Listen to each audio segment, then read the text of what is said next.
हमारे इस क्लास में आप सभी लोगों का मोस्ट वेलकम किया जाता है। पिछला वीडियो लेक्चर में हमने बताया था कि किस तरीक़े से जो है डॉबेराइनर और न्यूलैंड्स ने जो है अपने अपने नियम बताए और अपने अपने नियम बताने के बाद उनमें क्या क्या त्रुटि थी, इसको भी जो है हम लोगों ने क्या कर लिया, समझ लिया, है ना।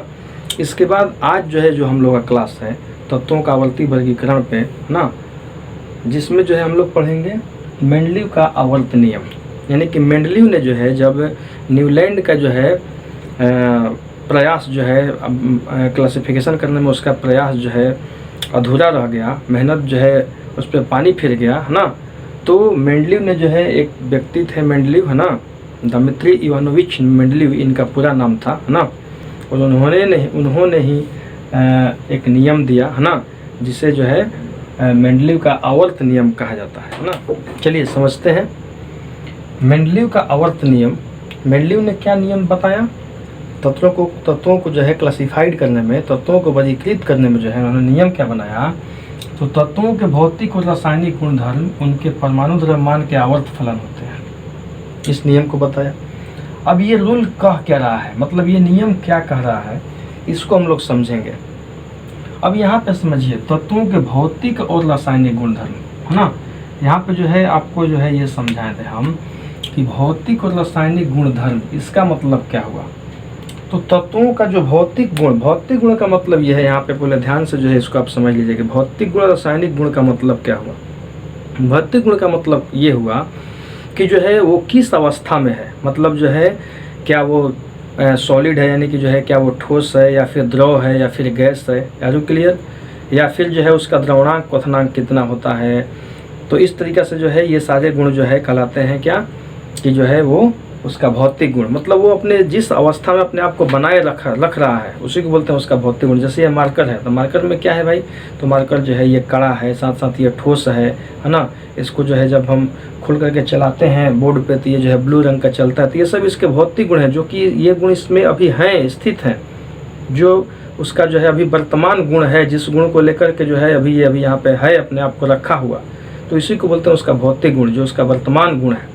रासायनिक गुण का मतलब क्या है कि जब जो है जब कोई तत्व है या किसी भी चीज़ के रासायनिक गुण का अगर हम बात करें, तो रासायनिक गुण का मतलब ये है कि जब उसको जो है हम किसी चीज़ से विक्रिया करा दें तो उसका भौतिक गुण जो है बिल्कुल ख़त्म हो गया, अब जो है उसका कुछ और गुण हो गया, मतलब जो है वो जो है अपने गुण को छोड़ कर दूसरा गुण में कन्वर्ट हो गया, उसी को बोलते हैं उसका रासायनिक गुण।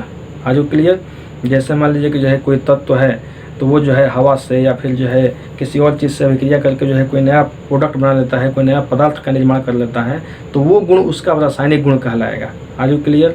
जैसे ये मार्कर है, अगर हमने इसको जला दिया तो क्या होगा, ये टप टप करके चूएगा। अब टप टप करके जब चू गया तो अब वो क्या हो गया, वो भी जो है वो सॉलिड के रूप में होगा, लेकिन अब वो जो है जिस अवस्था में आ गया वो जो है अवस्था उसका जो है अब क्या हो जाएगा, अब उसका जो है रासायनिक गुण उसको हम बोल सकते हैं, है ना। क्योंकि अब वो जो है अपनी इस अवस्था को जो है छोड़ दिया, जो इसका मूल अवस्था था उसको छोड़ दिया, तो उसी को बोलते हैं रासायनिक गुण। Are you clear. तो उम्मीद है समझ में आ रहा होगा भौतिक गुण और रासायनिक गुण, ऐसे हमने समझा दिया।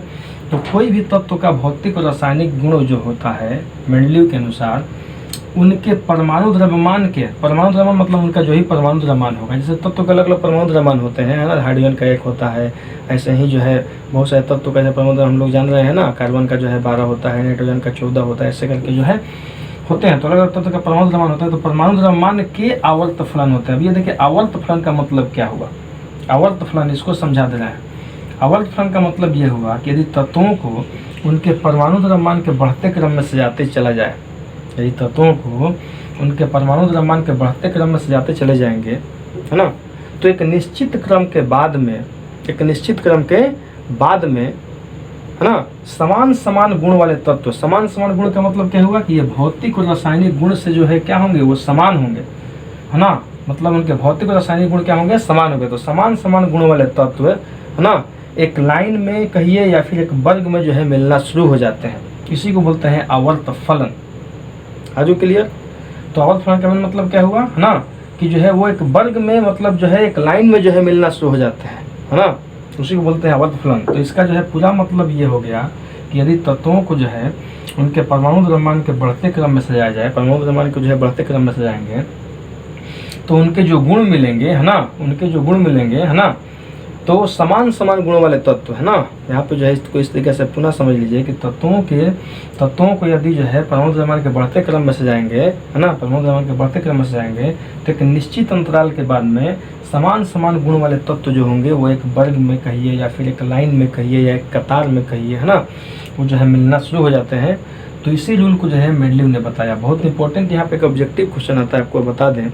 क्वेश्चन आता है कि मेंडलीव ने तत्वों के किस गुण धर्म पे जो है या किस गुण के अनुसार जो है मेंडलीव ने जो है तत्वों का वर्गीकरण किया। तत्वों को जो है मेंडलीव ने वर्गीकरण जो किया वो तत्वों का कौन सा गुण था, तो वो था तत्वों का परमाणु द्रव्यमान का गुण, यानी कि परमाणु द्रव्यमान पे ही जो है उसने क्या किया था, तत्वों को सजाया था। बहुत इंपॉर्टेंट ऑब्जेक्टिव भी जो है, बहुत साल जो है ये क्वेश्चन पूछा भी है बोर्ड में। आजू क्लियर, इस तरीके से जो है ये हम समझ लेंगे। मेंडलीव ने जो है इस नियम के आधार पर जो है एक बहुत बढ़िया जो है पीरियोडिक टेबल का निर्माण किया, एक आवर्त सारणी बनाया, है ना। और मेंडलीव ने किया क्या कि मेंडलीव का एक बहुत बड़ा दलान था, उस दलान में जो है क्या किया कि जो है सारे तत्वों को जो है बड़ा बड़ा कूट पे जो है, कूट का मतलब ये हो गया कि जो है पेपर पे जो है बड़ा बड़ा पेपर पे जो है उसका जो है संकेत लिख करके जो है कांटी मार मार के जो है ठोक करके लाइन से जो है जिसका इसका जो है गुण समान था, समान गुण वाले जो तत्व थे उसको जो है उस तरीके से इंडिकेट करके जो है समान जो भी गुण वाले तत्व थे उसको जो है एक साथ करना शुरू कर दिया, है ना, उस जमाना के अनुसार, है ना। तो करने के बाद में जो है उसको ये नियम मिला, है ना, और ये नियम के बाद में जो है उसने जो आवर्त सारणी बनाया, है ना, उसी को बोलते हैं मेंडलीव का जो है आवर्त सारणी। तो मेंडलीव का आवर्त सारणी में जो है मुख्य रूप से अगर बात किया जाए, आपको बता दें जो कि मेंडलीव का आवर्त सारणी उधर यहाँ पे दिखाई भी दे रहा है ना, तो इसको जो आप देख भी सकते हैं, है ना। तो इसमें जो है क्या देखिए, इसमें जो है मेंडलीव के आवर्त सारणी में जो बहुत इंपॉर्टेंट ऑब्जेक्टिव क्वेश्चन बता दे रहा है ना, कि जो वर्गों की संख्या थी, है ना, जो वर्ग की संख्या थी, है ना, वो थी मेंडलीव की आवर्त सारणी में वो थी 9, है ना। और जो आवर्त का संख्या था, है ना, जो आवर्त का संख्या था वो था 7। बहुत ध्यान से इसको समझ लेना है। वर्ग और आवर्त होता क्या है ना, तो वर्ग और आवर्त किसे कहते हैं, वर्ग को जो है इंग्लिश में बोलते हैं ग्रुप भी, ग्रुप GROUP, ग्रुप बोल सकते हैं या समूह भी बोल सकते हैं। क्या बोल सकते हैं, समूह भी, है ना। ऐसे ही जो है आवर्त को बोल सकते हैं पीरियड, है ना।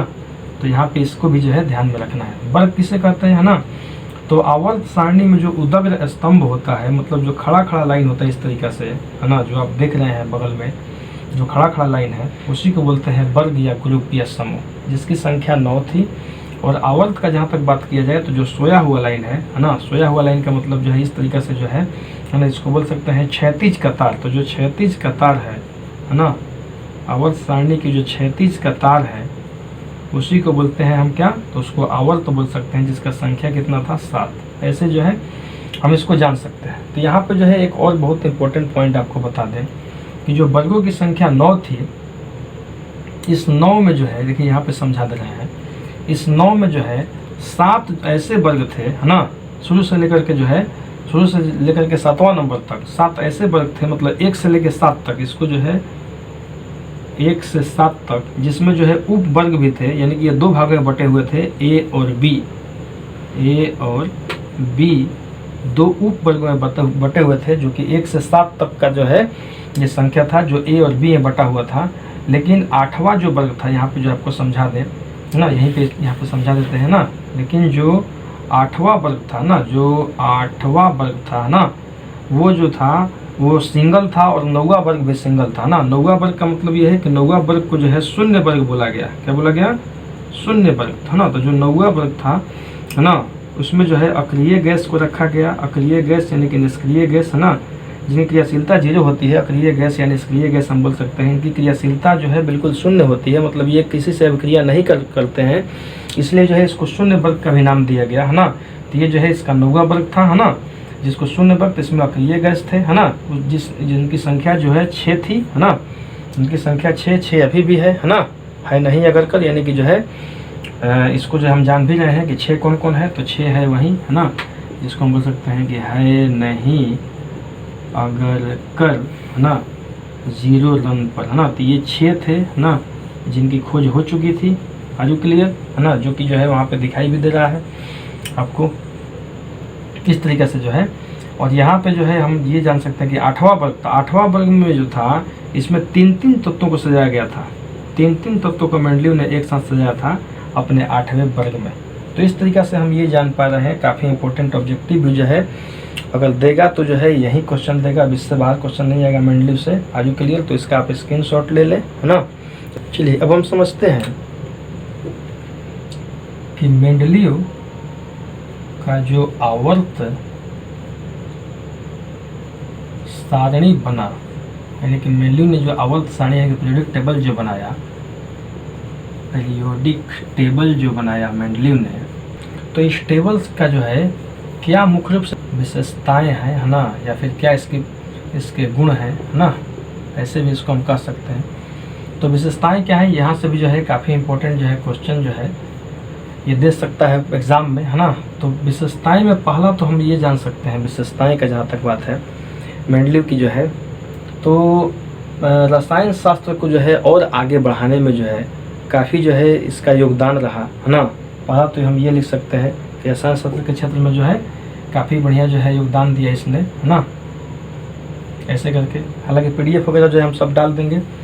नंबर दूसरा जो है ना, इसका जो है मुख्य गुण ये रहा कि पीरियोडिक टेबल यानी कि तत्वों को वर्गीकृत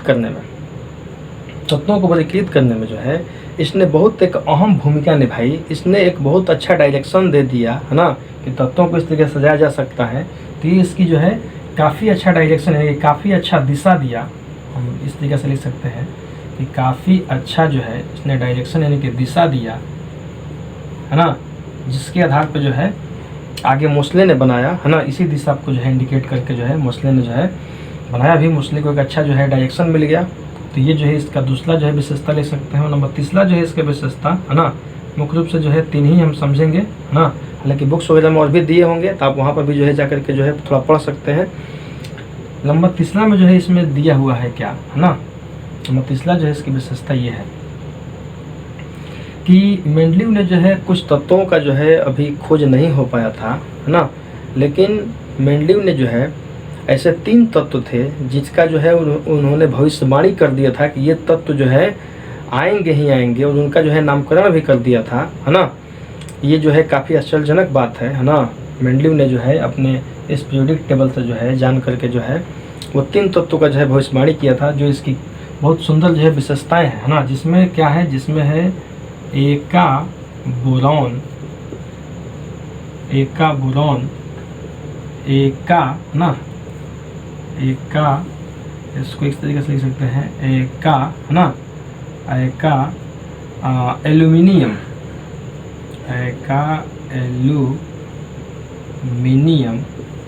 और तीसरा था एका सिलिकॉन। ये ऐसे 3 तत्व थे, है ना, जिसका जो है उन्होंने नामकरण किया था, एका बोरॉन, एका एल्यूमिनियम और एका सिलिकॉन, इस तरीक़ा से। और जो है आगे चल कर के जो है ये तीनों तत्व आए भी, है ना, और उन्होंने जो है इसके नामकरण के साथ उनका स्थान ही बता दिया था कि इसका स्थान यहाँ पे होगा, ऐसे करके। तो एका बोरॉन को जो है आज हम लोग जो है एस्कैंडियम के नाम से जानते हैं। ये काफ़ी इंपॉर्टेंट क्वेश्चन है, एस्कैंडियम पूछ सकता है ऑब्जेक्टिव क्वेश्चन में कि एका बोरॉन का जो है आजकल नाम क्या है या जो है आधुनिक नाम क्या है, तो ऐसे एस्कैंडियम, संकेत इसका जो है SC हो जाएगा, एस्कैंडियम। एका एल्यूमिनियम का जहाँ तक बात है गैलियम, क्या बोल सकते हैं, गैलियम। और एका सिलिकॉन को बोल सकते हैं जर्मेनियम,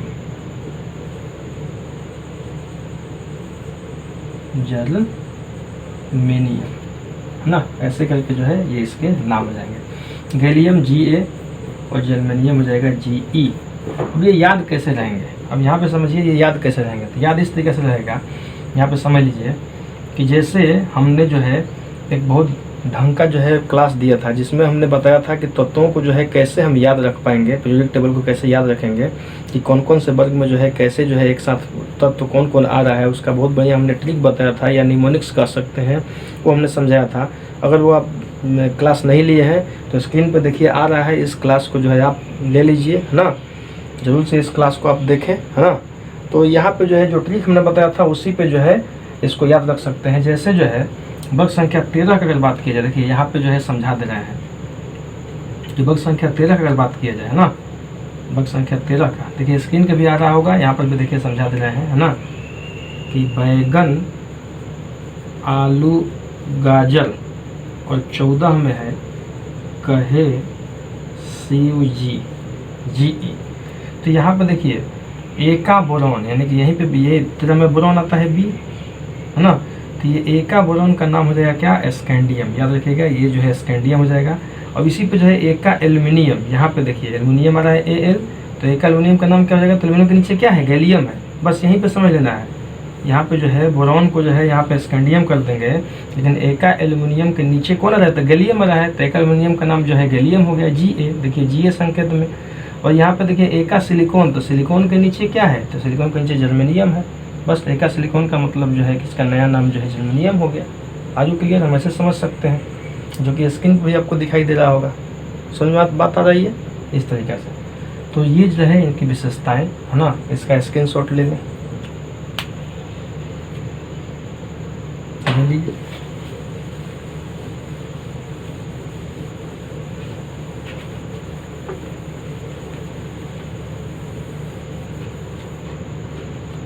चलिए अब समझेंगे कि इसके दोष क्या क्या है ना।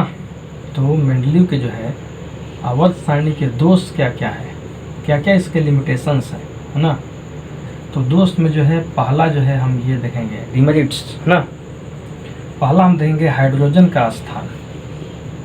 तो हाइड्रोजन का स्थान जो है ना, इसमें जो है अनिश्चित अभी भी है। अनिश्चित का मतलब यह है कि इसका जो गुण है वो वर्ग संख्या 1 के जैसा भी है, और वर्ग संख्या 17 जिसको हाइड्रोजन वर्ग कहते हैं उसके जैसा भी है। वर्ग संख्या 1 के जैसा और 17 के जैसा भी है। तो ऐसे करके जो है तो इसका स्थान जो है निश्चित नहीं है। ये पहला जो है इसका दोष हो गया। नंबर दूसरा दोष ये हो जाएगा, नंबर दूसरा दोष ये होगा कि समस्थानिकों का स्थान इसमें क्लियर नहीं था। समस्थानिकों का स्थान निश्चित नहीं था, यानी कि समस्थानिकों का स्थान इसमें था ही नहीं, है ना। जिसको हम लोग बोल सकते हैं आइसोटोप्स। आइसोटोप्स का मतलब, आइसोटोप्स मतलब क्या होगा कि वैसे तत्व जिनका परमाणु संख्या समान लेकिन परमाणु द्रव्यमान क्या हो, भिन्न भिन्न हो, है ना, उसी को बोलते हैं क्या, आइसोटोप्स। जैसे अगर बात की जाए हाइड्रोजन, तो हाइड्रोजन का जो है परमाणु द्रव्यमान जो है 1 भी होता है ना। परमाणु संख्या तो हालांकि 1 होता है, लेकिन हाइड्रोजन का जो है परमाणु द्रव्यमान 1। ऐसे हाइड्रोजन का तीन जो है समस्थानिक होते हैं, है ना। 1 भी होता है, उसके बाद 2 भी होता है, और हाइड्रोजन का जो है तीसरा भी होता है ना।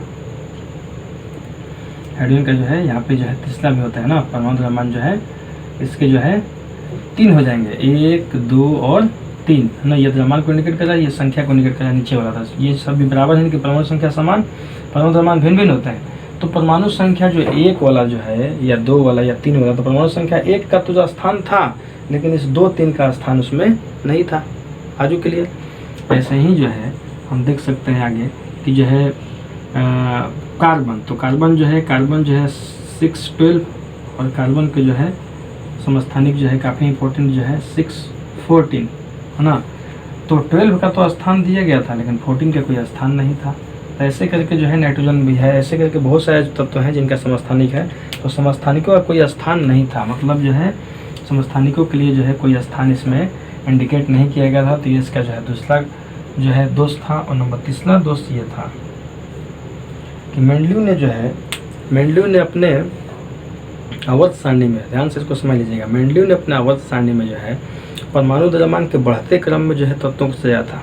परमाणु द्रव्यमान के बढ़ते क्रम में सजाया था, लेकिन उसने कुछ तत्वों को इस तरीके से सजा दिया था, है ना, जिसका जो है परमाणु द्रव्यमान जो है कम था, लेकिन वो जो है ज़्यादा वाला परमाणु द्रव्यमान के आगे आ गए थे, है ना। इसका मतलब इस तरीके से है, ऐसे समझते हैं जैसे हम आर्गन और पोटेशियम की अगर बात करें, तो आर्गन का परमाणु द्रव्यमान जो है होता है लगभग 40, और पोटेशियम का होता है 39।